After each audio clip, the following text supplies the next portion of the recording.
comment lui, il peut résoudre un cube en 5 secondes, et lui aussi. Comme vous vous en doutez, il y a de l'entraînement derrière, mais même avec de l'entraînement, ça paraît complexe de réussir à faire un Rubik's Cube aussi rapidement. Aujourd'hui, je ne vais pas vous parler de méthode de Rubik's Cube bizarre, je vais juste vous parler de comment notre cerveau fait pour réussir à aller si vite à faire un Rubik's Cube. Certaines personnes vont se dire qu'on est capable de prévoir tout le cube dès l'inspection, ce qui est faux, sauf pour les cubes plus petits comme le 2x2, le Cube, le Pyraminx ou même le clock. Mais personne ne fait du clock, alors je sais pas pourquoi je dis ça. Et c'est aussi vrai pour les épreuves à l'aveugle. Mais c'est pas exactement la même méthode qu'on utilise, c'est pas comme ça que les pros font vraiment pour aller très vite. Sans rentrer trop dans les détails, à l'aveugle, ce qui se passe, c'est que les pros utilisent une méthode qui fait que c'est beaucoup plus simple de faire à l'aveugle, et sans avoir trop de trucs à vraiment prévoir les conséquences des mouvements qu'on fait, vu que nos mouvements n'ont pas trop de conséquences sur le cube, et on résout le cube pièce par pièce, si je dois résumer. Mais avec les yeux ouverts, c'est pas comme ça qu'on fait. Quand les speedcubers résolvent le cube, ils ne réfléchissent pas. Et ça paraît contre-intuitif de résoudre un casse-tête sans réfléchir, mais en fait, pour le résoudre vite, c'est intuitif. Bon, ok, je vous ai un peu menti, c'est pas qu'on réfléchit pas, c'est qu'on le fait inconsciemment. Et en faisant ça, on utilise la mémoire implicite, et particulièrement la mémoire musculaire. C'est la même mémoire qui est utilisée pour taper sur un clavier, pour écrire avec un crayon, ou même pour parler. Et ça, je peux l'expliquer assez simplement.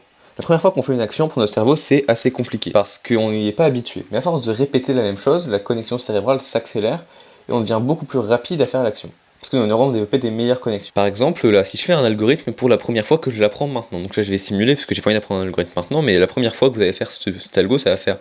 Alors là, je dois faire ça, là c'est comme ça. Et vous allez devoir réfléchir à vos mouvements. À force de faire 10 fois, vous n'allez plus avoir besoin de réfléchir à un mouvement et vous allez faire. Alors comme ça, comme ça, comme ça, comme ça. Vous allez quand même un peu réfléchir, mais moins. Et plus on le fait, par exemple, si vous le faites 100 fois, voire 1000 fois, et là je vais vous montrer ce que ça donne, vous allez juste le faire vite. Sans réfléchir, j'ai besoin de réfléchir au mouvement que je faisais parce que j'ai tellement l'habitude de le faire que j'ai même plus besoin d'y penser en fait, je le fais automatiquement. Et des articles scientifiques ont montré que le cerveau subconscient était 500 000 fois plus rapide que le cerveau conscient. Et l'autre avantage majeur de la mémoire subconsciente, c'est qu'on n'a pas besoin de penser à ce qu'on fait, on peut juste penser à ce qu'on va faire après. Par exemple, si on fait du look-ahead, on résout une pièce, et en fait, on n'a pas besoin de réfléchir à cette pièce, on résout la pièce d'après. Et par exemple, les joueurs de foot, est-ce qu'ils n'ont pas besoin de penser à comment bouger leurs pieds avec le ballon, ils savent exactement contrôler, ils ont même plus besoin de réfléchir quand ils font. Ils peuvent juste regarder où se situent les autres joueurs de leur équipe pour par exemple prévoir une passe, prévoir une action. Avec cela, on comprend très vite que la mémoire musculaire, c'est un point crucial pour progresser et avoir des bons temps au Rubik's Cube. Mais la vraie question qu'on se pose, c'est comment utiliser cet atout pour progresser.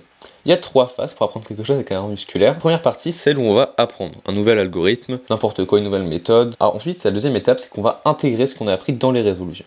Et donc on va associer ce nouvel algorithme à un cas, par exemple. Cette partie, on entraîne notre cerveau à construire cette mémoire musculaire. Et enfin, la dernière partie, c'est quand on est devenu autonome. C'est quand on a appris, devient automatique et donc inconscient. C'est quand on n'a même plus besoin de réfléchir à ce qu'on fait. Et là, derrière ton écran, tu es sûrement en train de te dire c'est bien beau tout ce que tu dis, hein, mais comment on peut appliquer ça dans la vraie vie? Parce que là, ça sert à rien. Bon, c'est assez simple et je vais reprendre les étapes précédentes. Pour apprendre de nouvelles choses, c'est assez simple. N'oubliez pas que cela marche aussi pour corriger des erreurs. Parce que des erreurs au Rubik's Cube, c'est juste votre mémoire musculaire qui réagit mal, qui fait la mauvaise action, c'est juste un mouvement de doigt qui est pas bon. Donc pour ça, faut corriger. Et heureusement, les erreurs, ça change. Et c'est comme ça que ça marche. La deuxième étape, c'est de faire des résolutions. Et ça va utiliser à dire à notre cerveau, coucou, maintenant quand tu vois ce cas-là, tu fais ça au lieu de truc débile que tu faisais avant. Donc tu changes, s'il te plaît.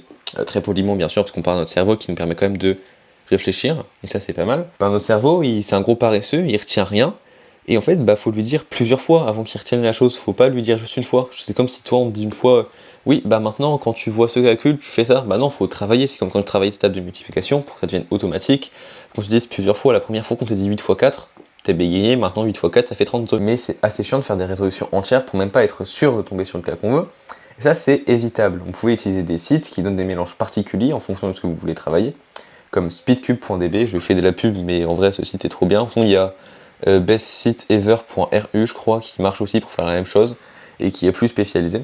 Et pour la dernière étape, le cas est déjà dans votre tête, vous pouvez passer à autre chose, mais il ne faut pas oublier de réviser vos algorithmes. Et la question que vous vous posez maintenant, c'est combien de temps ça prend pour mettre un algo dans votre mémoire musculaire? Alors ça dépend de plein de facteurs. Si vous voulez essayer d'apprendre des algos de 3 pages, ça va être bien plus long que des algos de 3 mouvements, ce qui est logique. Et il y a des gens qui apprennent plus vite que d'autres. Par exemple les enfants, c'est pour ça qu'on est en train de se faire dépasser par tous les Chinois de 8 ans. Non mais ils sont très forts, mais Yang Wang t'es avantagé par rapport à moi, je dis ça juste parce que je suis nul. Donc vous savez comment marche votre cerveau quand vous cubez, je vais vous donner quelques petits conseils pour bien sûr progresser plus vite grâce à ce que vous venez d'apprendre.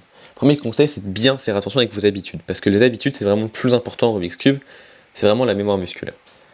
Et si vous voyez que vous faites une erreur dans une résolution, passez pas à la suite comme si de rien n'était, et revenez en arrière sur ce que vous venez de faire. Il faut pas faire ça en compète, sinon vous allez juste avoir des temps pourris.